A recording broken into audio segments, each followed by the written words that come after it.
6-7 മക്കളുള്ള വലിയ കുടുംബമാണ്, അപ്പനും അമ്മയൊക്കെയാണ്. പക്ഷെ അങ്ങനെ ഇരിക്കുക ആ കുടുംബത്തിൽ വലിയ വിഷമം എന്ന് വെച്ചാൽ ആ കുടുംബത്തിൽ ഒരാളൊഴിച്ച് ബാക്കി എല്ലാവരും മെൻ്റൽ രോഗികളാണ്. മാനസിക രോഗം അതിൻ്റെ മാക്സിമത്തിലാണ്. ആ ഒരാളുടെ മാത്രം വിവാഹമൊക്കെ നടന്ന് ബാക്കി ആരുടെയും നടന്നൊന്നുമില്ല. അപ്പം അങ്ങനെ തകർന്നരിപ്പണമായൊരു കുടുംബം. അപ്പോൾ അവരുടെ ചില സ്നേഹിതരാണ് ഈ പ്രശ്നങ്ങളായിട്ട് എൻ്റെ അടുത്ത് ഇങ്ങനെ പ്രാർത്ഥിക്കുക. ഒത്തിരി വർഷം, ഒരു 10-15 വർഷം മുമ്പുള്ള കാര്യം, 15 വർഷമെങ്കിലും മുമ്പുള്ള സംഭവമാണ് ഞാൻ പറയാൻ പോകുന്നത്. അപ്പം അങ്ങനെയൊക്കെ കേരളത്തിലെ ഒരു പാവപ്പെട്ട വീട്ടിലെ ഒരു സഹോദരി, അപ്പോൾ ഈ സഹോദരി ഇങ്ങനെ ഒരു ശുശ്രൂഷാ മേഖലയിലൊക്കെ പാവങ്ങളെ ശുശ്രൂഷിക്കുന്ന ഒരു ആലയത്തിൽ സഹായിക്കുന്ന ഒരു മകളും കൂടിയായിരുന്നു. അപ്പോൾ ആ മകൾ ഈ വീടിൻ്റെ ഈ വിഷമം കേട്ടിട്ട്, ആ വീട്ടിലെ വിഷമമില്ല അവസ്ഥ കണ്ടപ്പം, പക്ഷേ റിച്ച് ഫാമിലി, ഈ മാനസിക പ്രശ്നമുള്ള കുടുംബത്തിലുള്ള മുഴുവൻ നല്ല സമ്പന്ന കുടുംബം. അപ്പോൾ അവിടുത്തെ ഇളയ മകനെ കല്യാണം കഴിച്ച്, ഇളയ മകനെ ഭർത്താവായി സ്വീകരിച്ച് ആ വീട്ടിലുള്ള രോഗികളെ ശുശ്രൂഷിക്കാനായിട്ട് ഈ മകളിങ്ങനെ ആഗ്രഹിക്കും. അപ്പോൾ അത് കേട്ടപ്പോൾ അവിടെ ചില സ്നേഹിതർക്കും ബന്ധുക്കൾക്കെല്ലാം ഭയങ്കര താല്പര്യമായി. അപ്പോൾ ഈ വിഷയമായിട്ട് എൻ്റെ അടുത്ത് ഇവർ വരിക. അപ്പോൾ അന്ന് ഈ മകളെയും കൊണ്ടുവരുന്നുണ്ട്. അപ്പോൾ ഈ വിഷയം എനിക്ക് അറിയാവുന്നൊരു സംഭവമായിരുന്നു. അപ്പോൾ വെച്ചാൽ ഈ മകളുടെ ഇങ്ങനെ ആളെ വിവാഹം ആയ വീട്ടിലെ ഇളയ ആൾ, അപ്പോൾ ഞാൻ പറഞ്ഞു അത് വലിയ മനസ്സരോഗിയാണ്, വലിയ രോഗമാണ്. അപ്പോൾ ഞാൻ പറഞ്ഞു ഞാൻ സമ്മതിക്കത്തില്ല, കാരണം വിവാഹം അങ്ങനെ നടത്തേണ്ടതല്ലല്ലോ, അതിന് പല ഉത്തരവാദിത്വങ്ങളുണ്ട്, അതുകൊണ്ട് അത് നടത്താൻ പറ്റില്ല, എനിക്ക് അനുവദിക്കാൻ പറ്റത്തില്ല, നിങ്ങളുടെ പള്ളിയിൽ വികാരിച്ചോളൂ പറയാൻ പറയും. അപ്പോൾ അവർ വികാരിച്ചിൻ്റെ അടുത്ത് എന്നിട്ട് കാര്യം പറഞ്ഞു. വികാരിച്ചും പറഞ്ഞു അനുവദിക്കാൻ പറ്റത്തില്ല, കാരണം ആ വീട്ടിൽ വിഷമഘട്ടങ്ങളിൽ പോകുന്ന അങ്ങനെ ചെയ്യാൻ പറ്റത്തില്ല, വിവാഹത്തിന് അതിൻ്റെതായ നിയമങ്ങളുണ്ട്, അത് പൂർണ്ണമായിട്ടും പാലിക്കേണ്ടത്. അപ്പോൾ ഇവൾ വീണ്ടും ഒരു പ്രത്യേക ഒരു അപേക്ഷയൊക്കെ വെച്ചുകൊണ്ട് അവിടുത്തെ മെത്രാൻ്റെ അടുത്ത് കൊണ്ടുപോയി കൊടുത്തു. അപ്പോൾ മനസ്സില്ലാ മനസ്സോടെ സഭ ഇവളുടെ നിർബന്ധം കണ്ടുകൊണ്ട് അവരെ വീട്ടുകാരെല്ലാം കൊണ്ട് ഒരു കല്യാണം നടത്തിച്ചു. അപ്പം അന്ന് ഈ കല്യാണം നടന്നിട്ട് ഒരു മാസം കഴിയുന്നില്ല, അവരുടെ വീട്ടുകാരെന്നെ ഒരു ദിവസം വിളിച്ചു, അച്ഛൻ ഒരു വലിയൊരു പ്രശ്നമുണ്ട്. എന്താണോ അത്, ഈ മകൾ കല്യാണം സ്വീകരിച്ചു ഇവിടുത്തെ ഇളയ ആളുടെ ഭാര്യയായിട്ട് വിട്ടിട്ട് വന്നു. പക്ഷേ വന്ന് ഒരാഴ്ച കഴിഞ്ഞില്ല, അവൾക്ക് ശരീരത്തിൽ രോഗം പിടിപെട്ടു, വേദന, ആശുപത്രി ചെന്നപ്പോൾ സന്ധിവാതമാണ്, പെട്ടെന്ന് ആൾ ശുഷ്കിച്ചു, ആൾ തളർന്ന് കിടക്കുകയാണ്. പക്ഷേ ഈ വീട്ടിൽ എന്തോ ഒരു വിഷമമുണ്ട്, അച്ഛനൊന്ന് വന്നൊന്ന് വെഞ്ചരിക്കുക, പ്രാർത്ഥിക്കാം. ഞാൻ പറഞ്ഞു നിങ്ങളുടെ വിഹാരിച്ചുകൊണ്ടൊക്കെ പറഞ്ഞ് അനുവാദമൊക്കെ തരാമെന്നുണ്ടെങ്കിൽ ആലോചിക്കാം. അപ്പോൾ ഇത് 10-15 വർഷം മുമ്പോട്ടാണ്. അപ്പോൾ കേട്ടപ്പോൾ എനിക്ക് സങ്കടം തോന്നി, കാരണം ഒരു കുടുംബം മുഴുവൻ രോഗികൾ, വീട് മുഴുവൻ രോഗം. അപ്പോൾ അവിടേക്കൊരു സഹായഹസ്തം കൊടുക്കാൻ വേണ്ടി ചെന്ന ആൾക്ക് അസ്വസ്ഥം. പലപ്പോഴും രോഗികളെ ശുശ്രൂഷിക്കുന്ന ആളുകൾ എല്ലാ തരത്തിലുള്ള, ഞാൻ ഒത്തിരി പ്രാർത്ഥനയിലും ഒത്തിരി ശ്രദ്ധയിലും വേണം. അതൊരു കൃപയുടെ കാണാം. അവരൊരു സഹനത്തിൻ്റെ വേണ്ടി പോകുന്നവരാണ്, അതേസമയം തന്നെ നമ്മൾ ശ്രദ്ധിക്കേണ്ട ചില കാര്യങ്ങൾ കൂടിയുണ്ട്. പ്രസലോഷം. അപ്പോൾ എൻ്റെ ഒരു അനുഭവം ഞാൻ പങ്കുവയ്ക്കുന്നത്, അപ്പോൾ ഞാൻ അവസാനം ഞാൻ അവിടെ വെഞ്ചരിക്കാനായിട്ട് വീട്ടിൽ ചെന്നിട്ട് ഞാൻ ഈ വീട് മുഴുവനും ആസ്വദിച്ച് അപ്പോൾ ഈ സങ്കടം തോന്നി, വീട്ടിലെ അവസ്ഥ വല്ലാത്തൊരവസ്ഥ, സങ്കടം തോന്നി. അപ്പോൾ ഈ മകൾ അപ്പോൾ 2 മാസം ഞാനവിടെ ചെല്ലുന്നതിന് 1-2 മാസം മുമ്പായി ഈ ആളിനെ കാണുക. അന്നത്തെ ആളുടെ ഷെയ്പ്പേ അല്ല ഈ കൊച്ച്, വേറെ വളരെ ചാറായിട്ട് വല്ലാത്ത മെല്ലിച്ച് വല്ലാതിരിക്കുന്നു.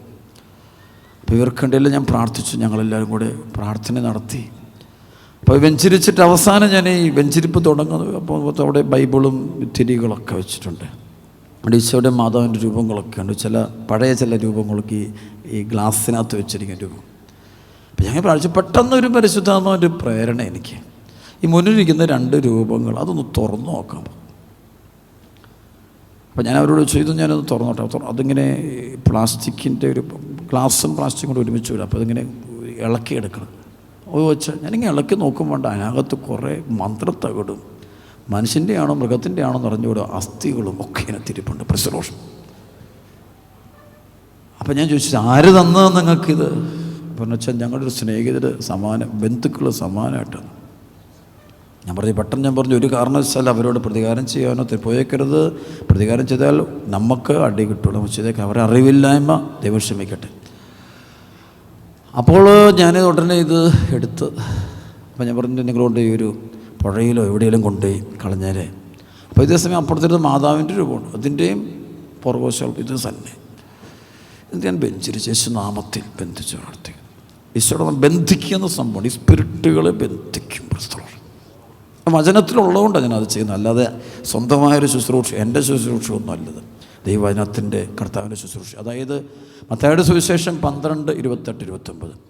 ദൈവാത്മാവിനാലാണ് ഞാൻ പിശാചുക്കളെ ബഹിഷ്കരിക്കുന്നത് എങ്കിൽ ദൈവരാജ്യം നിങ്ങളുടെ ഇടയിൽ വന്നു കഴിഞ്ഞിരിക്കുന്നു. അഥവാ ശക്തനായ ഒരുവൻ്റെ ഭവനത്തിൽ പ്രവേശിച്ച് വസ്തുക്കൾ കവർച്ച ചെയ്യാൻ ആദ്യമേ അവനെ ബന്ധിക്കാതെ കഴിയുമോ? ബന്ധിച്ചാൽ അവനുള്ളത് മുഴുവൻ കൈവശപ്പെടുത്താൻ പറ്റും. സർവ്വത്തിൽ പറഞ്ഞ ഹല്ലേലൂയ. അതാണ് വീണ്ടും വചനത്തിലുണ്ട്. ഇത് ഒരുപാട് സ്ഥലങ്ങളിൽ ബന്ധിച്ചുള്ള വചനത്തെക്കുറിച്ച് പറയുന്നുണ്ട്. സർവ്വത്തിൽ പറഞ്ഞ ഹല്ലേലൂയ, ഹല്ലേലൂയ, ഹല്ലേലൂയ. ജോബിൻ്റെ പുസ്തകം 12:14 പറയും, അവിടുന്ന് നശിപ്പിച്ചാൽ ആർക്കും പുനരുദ്ധരിക്കാൻ കഴിയുകയില്ല, അവിടുന്ന് ബന്ധിച്ചാൽ ആർക്കും മോചിപ്പിക്കാൻ കഴിയുകയില്ല. അവിടുന്ന് ബന്ധിച്ചാൽ ആർക്കും മോചിപ്പിക്കാൻ കഴിയുകയില്ല. അതുകൊണ്ട് ഈ മന്ത്രവാദ കൂടോത്രടുത്ത് ഈ പരിപാടിയിൽ പോയാൽ അത് ഇരട്ടി ശക്തിയോടെ നമ്മുടെ വീട്ടിലേക്ക് തിരിച്ചു വന്നിരിക്കും. ശ്രമത്തിൽ പ്രത്യേക ഹല്ലേലൂയ. ജോബിൻ്റെ പുസ്തകം 40:11, 12, 13. ഓരോ അഹങ്കാരിയും ഒറ്റ നോട്ടത്തിൽ എളിമപ്പെടുത്തുക, ഓരോ അഹങ്കാരിയും ഒറ്റ നോട്ടത്തിൽ താഴെ ഇറക്കുക, ദുഷ്ടനെയും നിൽക്കുന്നിടത്തു നിന്ന് വലിച്ചിടുക, അവരെ പൊടികൊണ്ട് മൂടുക, അവരെ അധോലോകത്തിൽ ബന്ധിക്കുക. അതുകൊണ്ടാണ് പിശാച് ഈശോയോട് പറഞ്ഞത്, ഞങ്ങളെ പാതാളത്തിലേക്ക് വിടരുത്, പന്നിക്കൂട്ടത്തിലോട്ട്, കാരണം അവിടേക്ക് വിട്ട് ബന്ധിക്കൂ എന്ന് പറയാം. ഈശോ ബന്ധിച്ചാൽ പിന്നെ പ്രവർത്തിക്കാൻ പറ്റില്ലെന്ന് തന്നെ അറിയാം. അങ്ങനൊരു അധികാരത്തിൻ്റെ കൃപയുണ്ട്. അവർക്ക് പറഞ്ഞ ഹല്ലേലൂയ, ശബ്ദപ്പെടുത്തി പറഞ്ഞ ഹല്ലേലൂയ. യേശുവേ ആരാധന, യേശുവേ ആരാധന. ശബ്ദപ്പെടുത്തി പറഞ്ഞ ഹല്ലേലൂയ.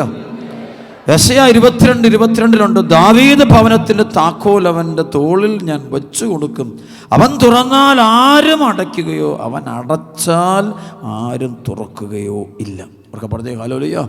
അപ്പം അങ്ങനെയുണ്ട്. ചിലത് ബന്ധിച്ച് വിട്ടു കഴിഞ്ഞാൽ പിന്നെ ആ വ്യക്തിയിൽ പിന്നെ അതിന് പ്രവർത്തിക്കാൻ പറ്റില്ല. അതാണ് എൻ്റെ പരിശുദ്ധാത്മാവിൻ്റെ കൃപ. സർവ്വത്തെ പറഞ്ഞേ ഹല്ലേലൂയ. യോഹന്നാൻ 20:23 പറയും, ബന്ധിച്ചാൽ നിങ്ങൾ ആരുടെ പാപങ്ങൾ ബന്ധിക്കുന്നുവോ അവ ബന്ധിക്കപ്പെട്ട്. ചില പാപങ്ങൾക്ക് ബന്ധിച്ചു വിട്ടാൽ പിന്നെ ആ പാപം പിന്നെ ആ വ്യക്തിക്ക് ചെയ്യാൻ പറ്റില്ല. ഇത് ബുദ്ധിയിൽ എല്ലാവരും ബൈബിളും വചനവും ബുദ്ധിയിലെടുത്തെടുത്തു പോകുന്നു. ജ്ഞാനം, അരൂപി, അഭിഷേകം, അതിൻ്റെ ആ വചനത്തിൻ്റെ ജീവനെക്കുറിച്ച് അറിയില്ല. അതുകൊണ്ടാണ് നമ്മൾ അതിന് പലതരത്തിലുള്ള അറിവ് കൊടുക്കുന്നത്. സർവ്വത്തെ പ്രത്യേക ഹല്ലേലൂയ, ഹല്ലേലൂയ, ഹല്ലേലൂയ. വീണ്ടും കാണാം അപ്പോസ്തല പ്രവർത്തനത്തിൻ്റെ 16-ാം അധ്യായത്തിൻ്റെ 15 മുതൽ 25 മുതൽ അർദ്ധരാത്രിയോടടുത്ത് പൗലോസും സീലാസും കീർത്തനം പാടി ദൈവത്തെ സ്തുതിക്കുകയായിരുന്നു. തടവുകാർ അത് കേട്ടുകൊണ്ടിരുന്നു. പെട്ടെന്ന് വലിയൊരു ഭൂകമ്പം ഉണ്ടായി.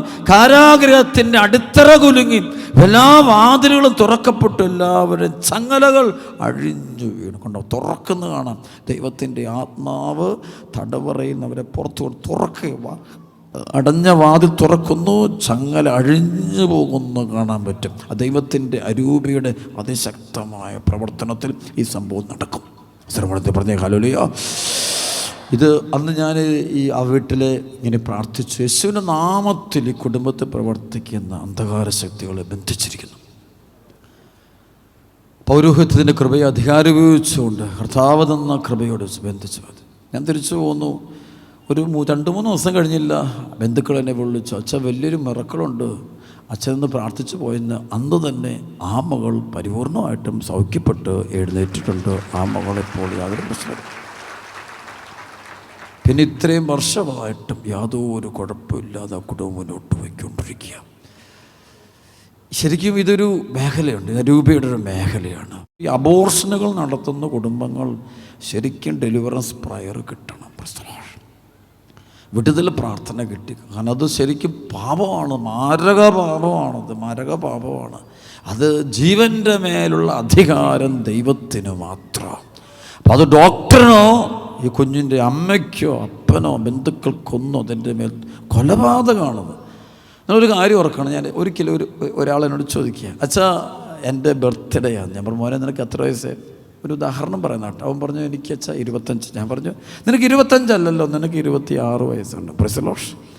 അതെങ്ങനെ അച്ഛാ? ഞാൻ പറഞ്ഞു നീ ജനിച്ചതൊരിക്കലും അമ്മയുടെ വയറ്റിൽ നിന്ന് പുറത്തു വന്നപ്പോഴല്ല. Praise the Lord. നീ ജനിച്ചത് അമ്മയുടെ ഉദരത്തിൽ, അവിടെയാണ് 10 മാസം, അതൊരു വയസ്സാണ്. അതും കൂടി ഇതിനകത്തോട് ചേർക്കേണ്ടതാണ് നീ. Praise the Lord. അല്ല, നീ ജനിച്ചത് അമ്മയുടെ ഉദരത്തിൽ പുറത്തു വന്ന അന്നല്ല 1-ാമത്തെ വയസ്സ് തുടങ്ങുന്നത്. അമ്മയുടെ ഉദരത്തിൽ തന്നെ നിനക്ക് തലയുണ്ട്, കണ്ണുണ്ട്, വായുണ്ട്, കൈകാലുകളുണ്ട്, അസ്തിത്വമുണ്ട്, ജീവനുണ്ട്, ആത്മാവുണ്ട്, നിനക്ക് സോളുണ്ട്. അപ്പം അതുകൊണ്ട് അതൊരു വയസ്സാണത്. അപ്പം ആ കുഞ്ഞിനെ അതിൻ്റെ 1-ാമത്തെ മാസത്തിലാണ് കൊല്ലുന്നത് എങ്കിൽ അത് കൊലപാതകമല്ല. 2 വയസ്സുള്ള ഒരു കുഞ്ഞിനെ കൊല്ലുന്നതും അമ്മയുടെ ഉദരത്തിൽ കഴിയുന്ന കുഞ്ഞിനെ കൊല്ലുന്നതും തമ്മിൽ ഒരു വ്യത്യാസമില്ല. അപ്പം അതിന് മരുന്ന് കൊടുത്തോ ചവിട്ടിത്തൊടിച്ചോ അല്ലെങ്കിൽ മറ്റേതെങ്കിലും വിധത്തിലോ അത് കൊല്ലുമ്പോൾ അവിടെ പാപമാണ്, കൊലപാതകമെന്ന തിന്മയാണ് അവിടെ നടന്നിരിക്കുന്നത്. ഗൗരവമേറിയ സംഭവമാണ്, വളരെ ഗൗരവമാണ്. അന്ധകാര ശക്തികൾക്ക് കൂടുതൽ ആ കുടുംബത്തിൽ പ്രവർത്തിക്കാൻ സാധ്യത ഏറെ ഉണ്ട്.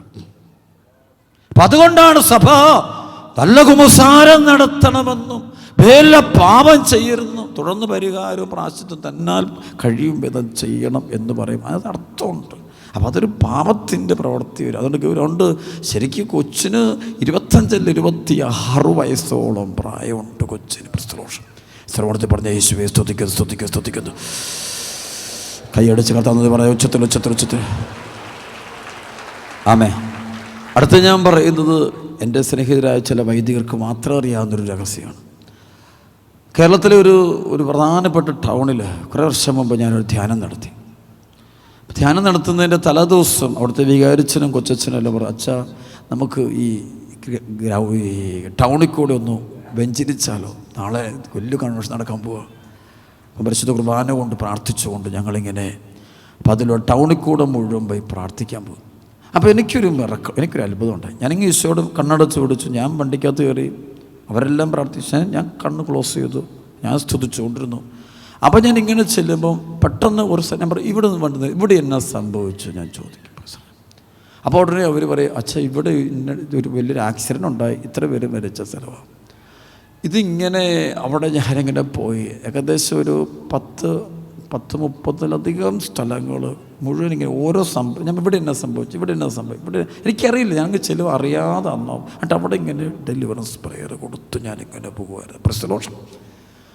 അപ്പോൾ എന്നോട് ഈശോ പറയാമായിരുന്നു, ഞാനതിനെ പേടിപ്പിക്കാനോ ഭയപ്പെടുത്താനോ കൊണ്ടുപോകല്ല. ഞാൻ പറഞ്ഞു വരുന്നത്, ഈ നമ്മൾ പാപം നടക്കുന്ന ചില സ്ഥലം, തിന്മയുടെ മേഖല ബോധപൂർവ്വം അല്ലാതെ പ്രശ്നദോഷം, ബോധപൂർവ്വം വരുമ്പോഴാണ് പാപമാകുന്നത്. സ്വരമടുത്ത് പറഞ്ഞേ ഹല്ലേലൂയ, ശബ്ദമെടുത്ത് പറഞ്ഞേ ഹല്ലേലൂയ. വിശ്വ ആരാധന, അവിടെ അന്ധകാര ശക്തികളുടെ പ്രവർത്തനങ്ങൾ കൂടിക്കൊണ്ടിരിക്കും. പ്രശ്നദോഷം അത് വലിയ പ്രശ്നം. അത് ഒരു സ്പിരിറ്റ് ഓഫ് കില്ലിങ്, കൊലപാതകത്തിൻ്റെ ആത്മാവ്. പ്രശ്നം കായേന് പ്രവർത്തിച്ച് വെറുപ്പിൻ്റെ അരൂപി, ആ അരൂപിയിൽ നിന്ന് ലോകത്തൊരുപാട് വെറുപ്പ്, കൊല. ഇന്ന് കേരളത്തിൻ്റെ ചില പ്രദേശങ്ങളിൽ അവർ എന്തെല്ലാം തീരുമാനമെടുത്താലും പിറ്റേ ദിവസം അപകടം കയറി വരും. കാരണം വെച്ചാൽ ഈ സ്പിരിറ്റ് ഇങ്ങനെ ഉള്ളിൽ പ്രവർത്തിക്കുക. അവിടെ ശരിക്കും കരുണയ്ക്ക് വേണ്ടി പ്രാർത്ഥിക്കാനും കുരിശിൻ്റെ വഴി പ്രാർത്ഥന ചൊല്ലാനും കൂടെയുള്ള വെഞ്ചരിപ്പ് നടത്താനും ചെയ്യണം. ഞാൻ ഈ നാളിൽ ദൈവത്തിൻ്റെ വലിയ കൃപ കൊണ്ട് ഈ ഹീലിംഗ് ആൻഡ് ഡെലിവറൻസ് മിനിസ്ട്രിയുടെ ഒരു ഇൻ്റർനാഷണൽ മീറ്റിംഗ്, സഭയുടെ ഔദ്യോഗികമായ കാത്തലിക് ചർച്ചിൻ്റെ ഒഫീഷ്യലായ ചില മീറ്റിങ്ങുകളൊക്കെ ഈ നാളിൽ ഞാൻ പങ്കെടുത്തു. റോമിലും അവിടേക്ക് പലയിടങ്ങളിലായിട്ട്. അപ്പോൾ ഇതെല്ലാം പങ്കെടുക്കും. അവർ പറയുന്നത് ഞാൻ നിങ്ങളോട് പറയാൻ നിങ്ങൾ പേടിച്ച് മരിച്ചു. ഞാനതിൻ്റെ 1000-1 പോലും സീരിയസ് ആയിട്ട് ഈ കാര്യം പറയുന്നില്ല. കാരണം ആളുകൾ ഭയന്ന് പോകുമല്ലോ എന്ന് ഓർത്തുകൊണ്ട് വിഷയം സംസാരിക്കാൻ ആഗ്രഹിക്കുന്നില്ല. പ്രസ്തലോഷ്. പക്ഷെ ഒരു കാര്യം അച്ഛന് പറയാനുണ്ട്, പാപത്തിൻ്റെ വഴികളിലാണ് ഈ സ്പിരിറ്റുകൾ പ്രവർത്തിക്കുന്നുണ്ട്. അതല്ല ഈശോ പറയുന്നത്, യോഹന്നാൻ 10:9-10, കള്ളം വരുന്നത് മോഷ്ടിക്കാനും കൊല്ലാനും നശിപ്പിക്കാനുമാണ്, ഞാൻ വന്നിരിക്കുന്നവർക്ക് ജീവൻ ഉണ്ടാകാനും അത് സമർത്ഥമാണ്. കള്ളം വരുന്നത് മോഷ്ടിക്കാനും കൊല്ലാനും നശിപ്പിക്കാൻ. മോഷ്ടിക്കുക, കൊല്ലുക, നശിപ്പിക്കുക. സ്ഥലപ്പെടുത്തി പറഞ്ഞേ ഹല്ലേലൂയ. ഒരിക്കൽ ഞാൻ ഒരു തിരുവനന്തപുരത്തൊരു കൺവെൻഷൻ നടന്നപ്പോൾ ഒരു മനുഷ്യൻ്റെ തലയ്ക്ക് വെച്ച് പ്രാർത്ഥിക്കുമ്പോൾ ആ സ്പിരിറ്റ് പെട്ടെന്നൊരു നല്ല മനുഷ്യൻ കണ്ടു കഴിഞ്ഞാൽ നമുക്ക് നല്ല പെട്ടെന്ന് ഈ മനുഷ്യൻ്റെ അന്ധകാരം ഇളകിയിട്ട് ഒരു പ്രത്യേക രീതിയിൽ സംസാരിക്കും. ശരിക്കും പൈസാസ്യത അല്ലാതൊരു വേറൊന്നുമല്ല. അപ്പോൾ ആൾ പറയാണ്, ഇപ്പോൾ ഇയാളറിയാൻ പറയാണ്, ഈ ആളുടെ വീടിനെ നോക്കിക്കൊണ്ട് പൈസാസ്യം അത് നിൻ്റെ കുടുംബം മുഴുവനെയും നശിപ്പിച്ചുകൊണ്ട് ഞാൻ പോകുള്ളൂ. അപ്പോൾ അതിൻ്റെ ഈശോയുടെ നാമത്തിൽ പ്രാർത്ഥിച്ചപ്പോഴത്തേക്ക് ഒരു വലിയൊരു വിടുതൽ ഈ മനുഷ്യനുണ്ടായി, സൗഖ്യമുണ്ടായി, അന്ധകാരം വിട്ടുപോയി. ഞാൻ ശരിക്കും കാണുന്നു, വ്യക്തമായിട്ട് കാണാം. പ്രാർത്ഥനയ്ക്ക് മുമ്പും പ്രാർത്ഥനയ്ക്ക് ശേഷം രണ്ടിൻ്റെ. അപ്പം അന്ന് ഈ മനുഷ്യനോട് പിന്നെ അത് ഞാൻ ചോദിക്കുന്നുണ്ട്. അപ്പോൾ വീട് മുഴുവൻ പ്രോബ്ലത്തിലായി. ആരെന്തിന് ഇത് അച്ഛനീ പറയുന്നത് വളരെ ഗൗരവമായിട്ട് പഠിക്കേണ്ട മേഖലയും അതിൻ്റെ പ്രൊട്ടക്ഷൻ എടുക്കേണ്ട മേഖലയും. സർവോടത്തെ പറഞ്ഞ ഹല്ലേലൂയ ഹല്ലേലൂയ ഹല്ലേലൂയ, സർവോടത്തെ പറഞ്ഞ ഹല്ലേലൂയ, സ്തുതിക്കുന്നു. നമുക്കറിയാം വിശ്വസിക ആകെ ഒരു പ്രാർത്ഥനയെ പഠിപ്പിച്ചിട്ടുള്ള സ്വർഗസ്ഥനായ പിതാവേ. ആ പ്രാർത്ഥനയുടെ ഏറ്റവും അവസാനം വരുമ്പോൾ ഈശോ പറയുന്നുണ്ട്, ഞങ്ങളെ പ്രലോഭനത്തിൽ ദുഷ്ടാരൂപിയിൽ ഞങ്ങളെ രക്ഷിക്കണേ.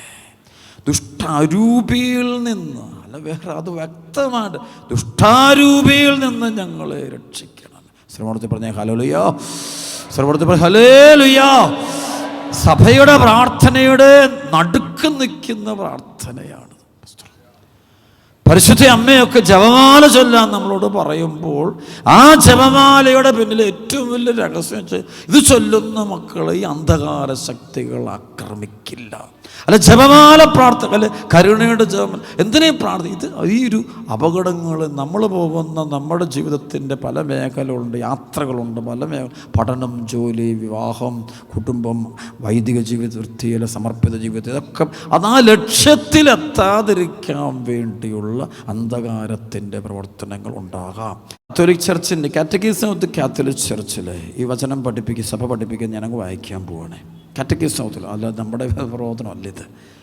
പിശാചിൻ്റെ ശക്തി അനന്തമല്ല, അവന് സൃഷ്ടി മാത്രം. ആരംഭം മുതലേ കൊലപാതകി എന്ന് യേശു വിശേഷിപ്പിക്കുന്നവൻ്റെ അപകടകരമായ സ്വാധീനത്തെക്കുറിച്ച് വിശുദ്ധ ഗ്രന്ഥം സാക്ഷ്യം നൽകുന്നു. പിതാവിൽ യേശു സ്വീകരിച്ച ദൗത്യത്തിൻ്റെ നിർവഹണത്തിൽ നിന്ന് അവിടുത്തെ വ്യതിചലിപ്പിക്കാൻ ശ്രമിക്കുക പോലും ചെയ്തവനാണ് അവൻ. ദൈവപുത്രൻ്റെ ആഗമന ഉദ്ദേശം തന്നെ പിശാചിൻ്റെ പ്രവർത്തനങ്ങളെ നശിപ്പിക്കുക എന്നതായിരുന്നു. ഫലത്തിൽ പിശാചിൻ്റെ പ്രവർത്തികൾ ഏറ്റവും ഗൗരവമേറിയത് ദൈവത്തെ ധിക്കരിക്കാൻ മനുഷ്യനെ പ്രേരിപ്പിച്ച വഞ്ചനപൂർണമായ പ്രലോഭനമായിരുന്നു. എങ്കിലും പിശാചിൻ്റെ ശക്തി അനന്തമല്ല, അവനൊരു സൃഷ്ടി മാത്രം. പൂർണ്ണമായ അരൂപി എന്ന നിലയിൽ അവൻ ശക്തനാണെങ്കിലും അവൻ എന്നും ഒരു സൃഷ്ടിയാണ്. ദൈവരാജ്യത്തിൻ്റെ നിർമ്മിതി തടയാൻ അവൻ ശക്തനല്ല. ദൈവത്തോടും, ഇനി ശ്രദ്ധിക്കണം അച്ഛൻ പറയുന്നത്, ദൈവത്തോടും യേശുക്രിസ്തുവിൽ സാക്ഷാത്കൃതമാകുന്ന ദൈവരാജ്യത്തോടും തിരുസഭയോടും തികഞ്ഞ വിദ്വേഷത്തോടെ പിശാച് ഈ ലോകത്തിൽ പ്രവർത്തിച്ചേക്കാം. അവൻ്റെ പ്രവർത്തനം ഓരോ മനുഷ്യനും സമൂഹത്തിനും, ഓരോ വ്യക്തിക്കും സമൂഹത്തിനും ആത്മീയവും പരോക്ഷവുമായി ശാരീരികമായി പോലുമുള്ള ഗൗരവതരമായ ഉപദ്രവങ്ങൾ വരുത്തി വയ്ക്കുന്നതും ആകാം. ശ്രമത്തിൽ പറഞ്ഞ ഹല്ലേലൂയ. സപ്പോർട്ട് ഓരോ മനുഷ്യനും സമൂഹത്തിനും അതിന് നേരിട്ടോ അല്ലെങ്കിൽ ആത്മീയമോ ശാരീരികമായി പോലുമുള്ള ഗൗരവതരമായ ഉപദ്രവങ്ങൾ ഉണ്ടാക്കുക. കൈയടിച്ച് കർത്താവ് നന്ദി പറഞ്ഞ്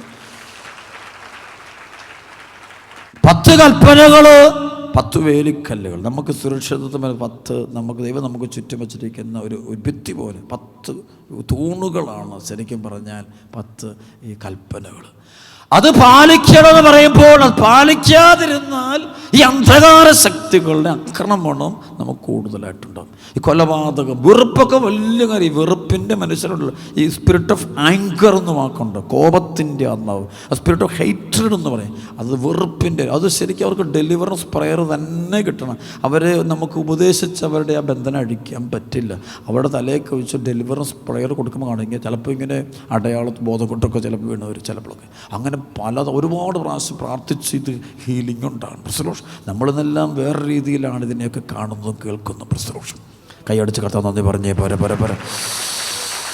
2 കരമൂർത്തി പറഞ്ഞേ ഹല്ലേലൂയ ഹല്ലേലൂയ ഹല്ലേലൂയ ഹല്ലേലൂയ ഈ അന്ധകാരം മാറിപ്പോൾ നമ്മളിതിനെ ഇൻവൈറ്റ് ചെയ്യരുത്. ഇൻവോക്ക് അതെന്ന് വെച്ചാൽ നമ്മൾ നമ്മുടെ ജീവിതത്തിലേക്ക് ഇതിനെ സ്വീകരിക്കരുത്, അതിനെ മാറ്റിവിടണം.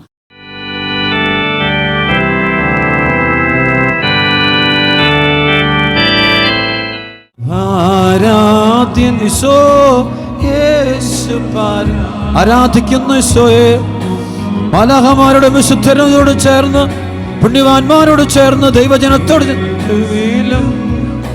നിൻമുഖമൻ ഹൃദയത്തിലാ മാധുര്യമാ നിൻമൊഴികൾ തണുപ്പിക്കുന്നൻ ഹൃദയം. മാധുര്യമാ നിൻമൊഴികൾ തണുപ്പിക്കുന്നൻ ഹൃദയം. ഈശോയെ ആരാധ്യൻ യേശുവരാ, വണങ്ങുന്നു ഞാൻ പ്രിയനേ.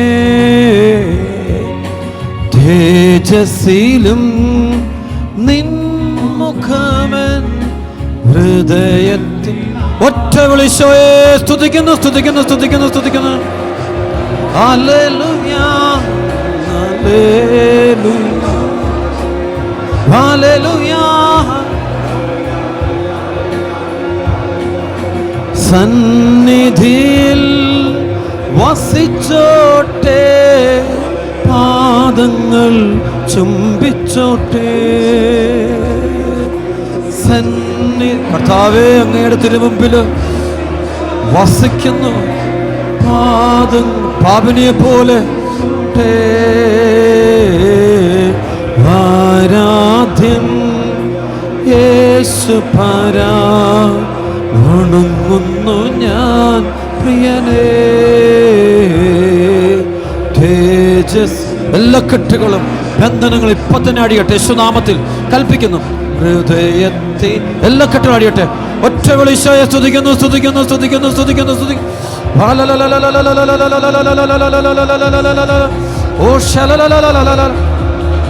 ദേശത്തിന്റെ മേൽ, കുടുംബങ്ങളുടെ മേൽ, ഓരോ മക്കളുടെ മേലുള്ള അന്ധകാരം മാറട്ടെ, പ്രകാശമുണ്ടാകട്ടെ. അഭിഷേകത്തോടെ സ്തുതിക്കുന്നു.